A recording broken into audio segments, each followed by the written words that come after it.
இங்க யாராவது சில பேருக்கு காம்ப்ளெக்ஸ் இருந்ததுன்னு வச்சுக்கோயேன்.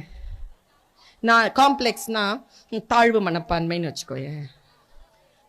நான் அழகா இல்லை, நான் கருப்பா இருக்கிறேன், அவளுக்கு மட்டும் ஒரு விஷயத்த சொல்றேன், அவனுக்கு மட்டும் ஒரு விஷயம், அவனுக்கு மட்டும் விடக்கூடாதுல்ல, அவனுக்கு மட்டும் ஒரு விஷயத்த சொல்றேன்.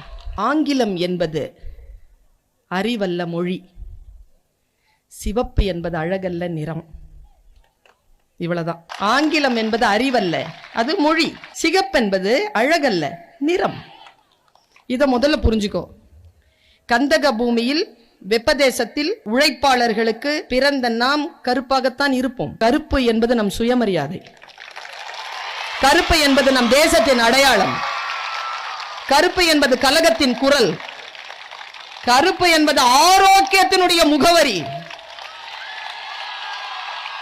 கருப்பாக இருக்கிறோம் என்பதற்காக ஒரு நாள் ஒன்னும் சொல்லாத, ஒன்னும் செய்யாத.